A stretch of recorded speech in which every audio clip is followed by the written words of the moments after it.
Cold War, the United States observed a policy of intervention in order to contain the Soviet Union's efforts to expand their influence and territory. There are three main reasons.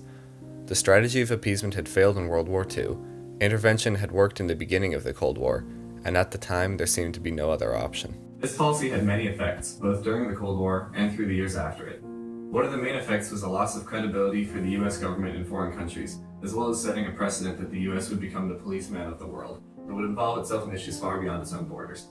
The policy came to be used because of various events that occurred before the 80s, stretching back to choices the Allies made in World War II. When World War II began, the Allies in Europe were unsure of what an effective strategy would be to deal with Germany's desire to expand into surrounding countries. Due to how they had just been in a war only a few years previously, and the citizens and leaders of the countries knew personally how devastating war could be, they attempted to avoid the onset of another conflict on the worldwide scale. Therefore, the Allies decided to follow a strategy of appeasement with Germany. This wasn't ultimately effective in preventing Germany from ending their expansion into other parts of the world. The strategy of appeasement was used so as not to provoke Germany into war, and this was supposed to be done by giving them free land from surrounding countries.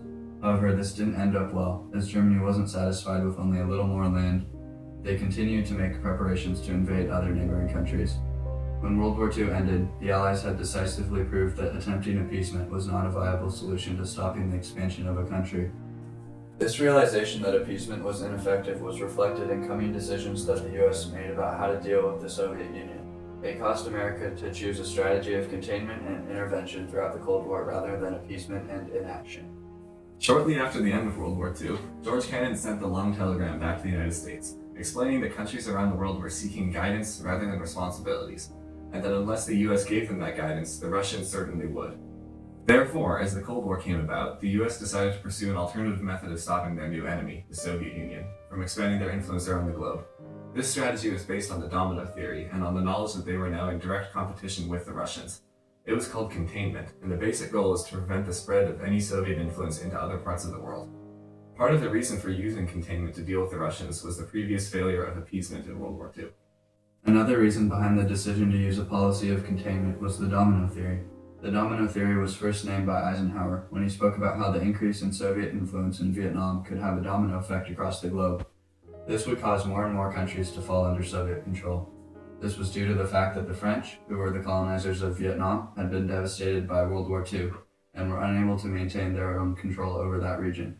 It is important to note that this theory was followed by both the US and the Soviet Union, and consequently the tension between the two countries only escalated, as both attempted to stop the other from imposing their economic system and way of life onto other countries around the world. A firm belief in the validity of the domino theory, even before the term was coined by Eisenhower, led to policies like the Truman Doctrine, which stated that the US must take immediate and resolute action in Greece and Turkey, or else the effect would be far-reaching to the west as well as to the east. Later, this policy was expanded further in the Eisenhower Doctrine. The Eisenhower Doctrine no longer limited the US from intervening in only Greece and Turkey, but enabled them to operate anywhere in the Middle East for the purpose of supporting the independence of the freedom-loving nations of that area. This doctrine was issued with the intent to justify American intervention in Iran and other countries in the Middle East. The Korean War was one instance in which the domino theory was the reason why the US decided to become involved in the conflict. One of the major effects of the Korean War was a confirmation of the idea of focusing much of the US foreign policy on the prevention of Soviet expansion. This led to the belief that even without directly and openly involving Soviet forces, incidents like the Korean War could be created in Formosa, Indochina, Burma, Iran, Yugoslavia, Greece, and Turkey. American leaders believed that it was the duty of the United States to prevent those incidents from occurring. The threat of communism was also present much closer to home. Fidel Castro came to power in Cuba in 1959 and promptly severed ties with the United States and began associating with the Soviet Union. This worried President Eisenhower, so his administration drafted a plan to invade Cuba and depose Castro.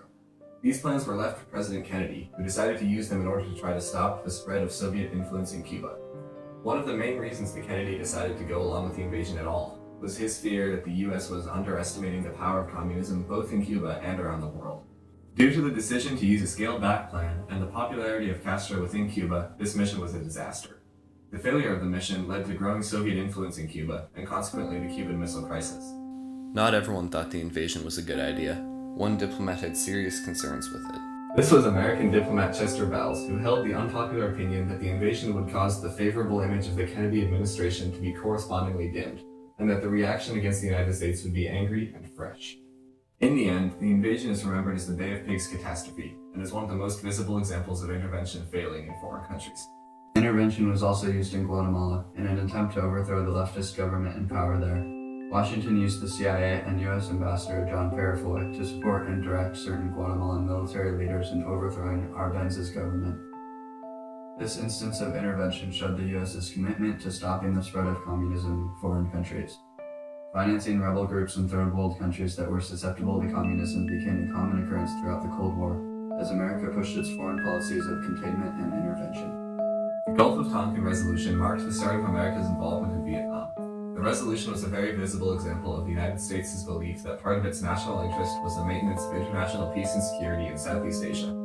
This belief was what led to America's lengthy involvement in the Vietnam conflict. Similar reasoning was used to advocate for intervention in other conflicts around the world. Intervention, both covert and open, was extremely widespread in the Vietnam War.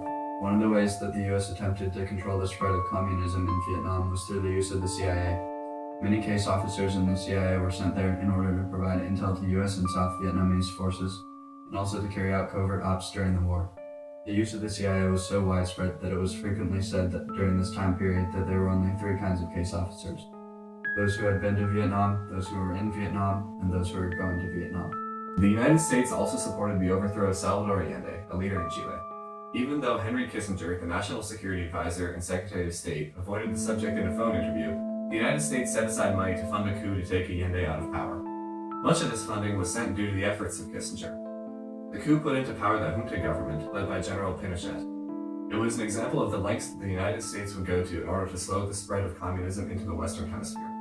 The U.S. continued to follow a policy of intervention in the 1980s in order to maintain the balance between the Soviet Union and the United States. At that time, detente had ended and tension had increased once again between the world's two greatest powers as the battle of communism against capitalism resumed. Thus, it was necessary for the U.S. to intervene in other countries in order to once again prevent the spread of communist control. Grenada, a small Caribbean nation, was invaded by U.S. forces in 1983. The situation was complicated due to Cuban workers living there who were trained as military troops. In addition, the very recent coup and death of the previous leader contributed to the chaos in Grenada. Another factor that led to the United States becoming involved in this area was the construction of a large runway and other infrastructure on the island. This led the U.S. to believe that the Soviets were taking a greater interest in Grenada and seeking to expand their influence in the Caribbean by ways of the island. The runway was of special concern due to the fact that it was large enough to land Soviet supply ships, which could then send arms or other materials to various Soviet-sponsored groups around Central and South America. Only about a week after the first attack, the U.S. had defeated those defending Grenada. As a result, the recently empowered dictator was taken down and democratic elections took place soon after. While at home the United States retained support for this operation, internationally foreign powers were almost unanimously against this act of foreign intervention. The most prominent example of Reagan's foreign policy is the Iran-Contra affair. The United States wanted to secure the release of the 7 Americans that were held hostage in Lebanon by Hezbollah, a paramilitary group that had connections to Iran. In order to achieve this, their first thought was to negotiate with Iran, an action that would not constitute a negotiation with terrorists and would be permitted by U.S. policy. The U.S. had a policy against negotiating with terrorists because of the fear that more hostages would be taken if the terrorists knew that the U.S. would compensate them for the hostages. Unfortunately, after the fall of the Shah and the Iranian Revolution, the government of Iran was not friendly to the United States. Lieutenant Colonel Oliver North, a member of the National Security Council who was at the center of Iran-Contra, recalled that they no longer had any influence there now that the Shah was gone. As a result, the U.S. had to go through an intermediary in order to set up negotiations, a man named Manucher Ghorbanifar. Ghorbanifar, an arms dealer with a questionable background, was far from an ideal arbiter. In fact, Oliver North believed that it would have been wonderful if Mother Teresa had volunteered to approach the Iranians on our behalf, but she wasn't available. Ghorbanifar proved to be very unreliable, providing differing accounts to the U.S. and Iran regarding what the meetings would entail. Representatives of the U.S., including Oliver North, visited Tehran, bringing with them part of a shipment of missiles and requesting the release of the hostages. Iran was willing to consider this offer because it was involved in fighting a war with Iraq for which it needed weapons. The United States was willing to provide it because it seemed to Ronald Reagan and his administration that there was no other way to get the hostages back, which was his top priority. This negotiation fell through. The Americans left empty-handed and the Iranians did not receive the second part of the missile shipment. After further negotiation, the United States facilitated the shipment of 500 TOW anti-tank missiles from Israel to Iran through Ghorbanifar, and one hostage, Reverend Benjamin Ware, was released. After this, the National Security Advisor, Robert McFarlane, stepped down from his position due to increasing frustration with this issue. Oliver North then proposed a radical change to the plan for negotiating the hostage release. His proposal involved the sale of missiles directly from the US to Iran, rather than going through Israel, and then funneling part of the proceeds to the Contras in Nicaragua. The US had previously been funding the Contras directly, but a series of laws passed by Congress called the Boland Amendments prohibited sending US aid to the revolutionaries. Oliver North's plan was approved by Admiral John Poindexter, the new National Security Advisor. President Reagan, however, was not notified of the change. In the following year, another hostage was released, and Reagan approved a shipment of missile parts to Iran to thank them. The fears of the US were then realized, as 3 more Americans were taken hostage in Lebanon. 1 more of the original hostages was eventually released, but 2 died in captivity as a result of the torture they were subjected to. One of the hostages who died was Bill Buckley, the CIA chief. Of the profits, most of the money was kept by the US government for other uses, but some $12 million was sent to the Contras. The initial intent was to stop the Sandinistas from intervening in El Salvador, but Reagan acknowledged that it eventually evolved into toppling the entire regime. With the CIA money, the Contras funded all aspects of their movement, from training to purchasing weapons. Prior to the formation of the Contras, the Somozas were in power in the Nicaraguan government. The president at that time was extremely corrupt and embezzled around $400 million after an earthquake hit the capital city, Managua. The Sandinistas, a group opposed to the Somoza-controlled government, organized a siege on a minister's home in Managua in order to capture hostages. They succeeded, and the conflict grew from there, eventually leading to a government controlled by the Sandinistas. The Contras were formed in opposition to this new government, due to its left-leaning policies. Originally, the Contras were backed by Venezuela and Honduras, due to those countries' dislike of the current Nicaraguan government. These foreign countries provided shelter, training, and supplies to the Contra resistance movement. News broke of the Iran-Contra scandal when a Lebanese magazine published a report detailing the trades of weapons for hostages in November of 1986.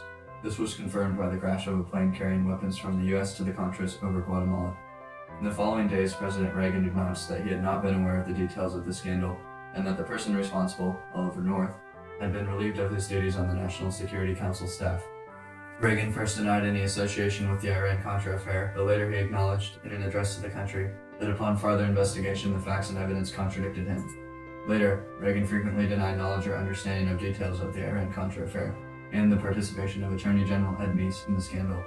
Reagan's intent in this was to try to absolve himself of responsibility and to avoid punishment for his decisions. While intervention as a whole was widely accepted within the United States as a way to contain communism, there were still those who didn't agree with the effects that it had on the world. Martin Luther King Jr. was one of these people, and he spoke out to the world in order to explain the issues he had with intervention.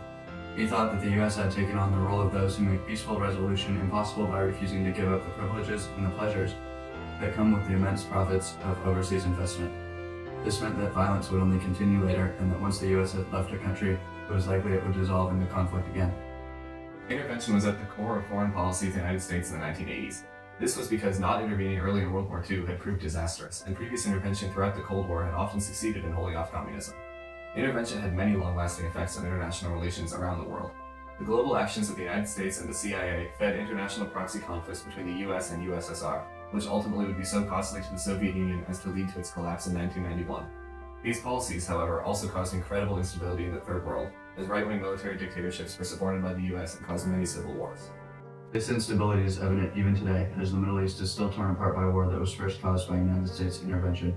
For example, ISIS is able to take advantage of the strife in Iraq that was caused by United States toppling of Saddam Hussein's regime during the Iraq War in the early 2000s, which left the country in turmoil. Such results have been common throughout the 20th century, as military dictators such as Manuel Noriega in Panama, the Shah in Iran, and Pinochet in Venezuela had been supported by the United States. America's support of these authoritarian governments throughout the Cold War is very similar to the support of the House of Saud in Saudi Arabia today. In order to protect its interests, the US supports Saudi Arabia even though the country has many issues with human rights. In the Cold War, these interests were the stopping of communism. With Saudi Arabia today, the interests are oil and natural gas. Although intervention was necessary to prevent the expansion of communism during the Cold War, the effects were far-reaching and overwhelmingly negative to the Third World countries where the conflicts took place.